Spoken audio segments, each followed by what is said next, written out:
What's up, family?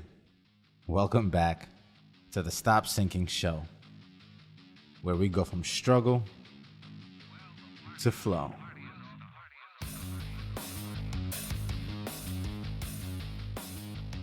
I Googled the other day how many days it's been since February 26th of 2021 to November 23rd of 2023. These are the exact dates from when I came to India to when I am leaving. And the number of days is exactly 1,000.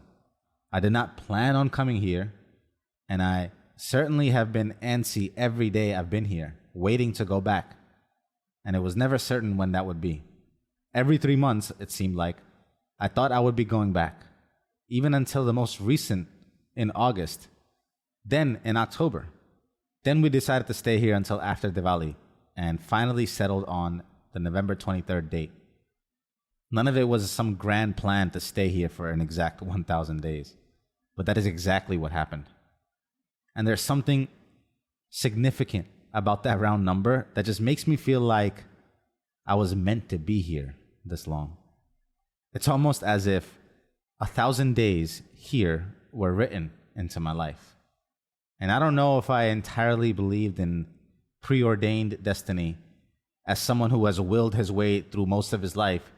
Whether that will is actually free is something I can debate for hours, but nonetheless, it's hard not to look at this round figure and feel like somewhere, somehow, it was written. Makhtub. And so I wanted to recall some of the things that come to my mind of these 1,000 days. In no particular order. If you listen to this show regularly, it's possible that I will repeat some of the lessons that I've recorded on a week-to-week basis. Through this podcast, I have almost a log of my entire time here. And I don't know if I want to even organize or list out everything that I learned. So I will let my intuition guide me and discuss what comes to the surface. The first is just to reiterate what I started with. It has a lot to do with asserting control and the feeling of powerlessness. This grand destiny that I don't know if I'm entirely controlling. No matter how much I looked at my clock, I could have never predicted the timeline on which my father's health would have improved. I could not even predict whether he could have ever come back with me. I could not, no matter how much I willed my way through it, could not speed up the process and have gone back in half the time. And trust me, I would not mind if it was less momentous and 472 days or a 500-day pilgrimage or even 50. But what is meant to be feels like it has more power than what I mean for it to be, what I mean for it to have. I try not to get lost in the magic of things, but it's really hard not to see this round number as not only a way to settle my heart for the time lost here or what it felt like, but it also gives me a lot of solace that I am being guided, and that I will continue to have this hand of guidance in my life.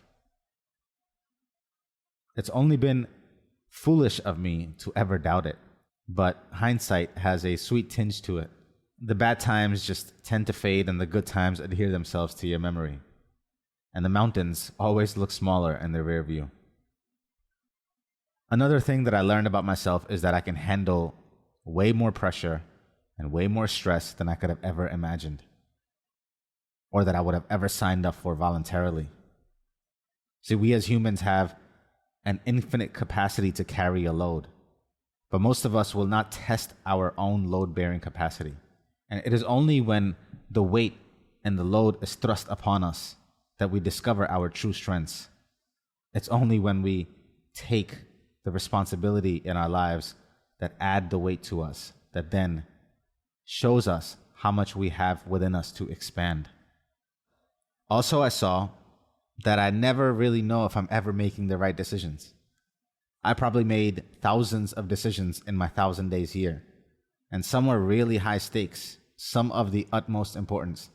Some I had to bring my family in on because it would affect my father's health and any consequences. And still, many just left me to decide without any guidance. Some were so emotionally charged that I could not even research my way out of them. Every time I sat down to learn something about a medical issue, I would get overwhelmed with emotion and would have to do it in small increments to just let myself breathe in the middle.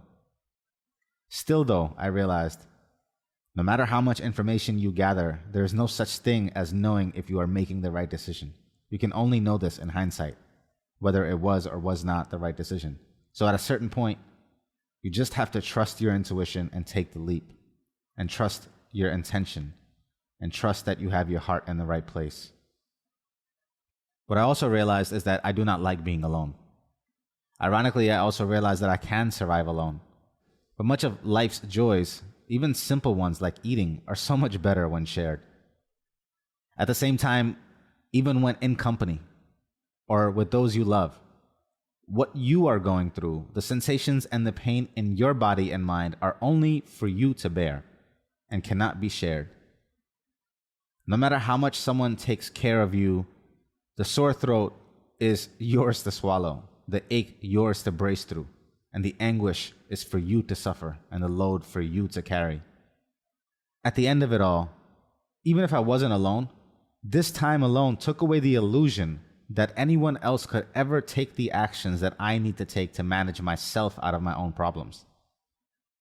You can sometimes forget that when you are surrounded by all your loved ones and all the people there to support you. And sometimes just talking about it makes you feel like you solved the problem, but action is still pending. I learned that you never really know what someone is going through. And what could look like to you is their ailment could really be their salvation. You have no idea what people need saving from, and how their lack by your measures could really be abundance in their affinity to divinity, their closeness to God. You have no idea how close they are. I learned that I fall in love fast, and that being able to love hard, no matter how much hurt it sets you up for, is a superpower. You don't need to be childhood friends with people to have the deepest of relationships. Even one interaction, an attentive greeting, pure connection through your eyes while you communicate is enough to build a bond for a lifetime. I leave here with an enriched life full of brothers and sisters. We can never take anything, nor leave anything behind other than love.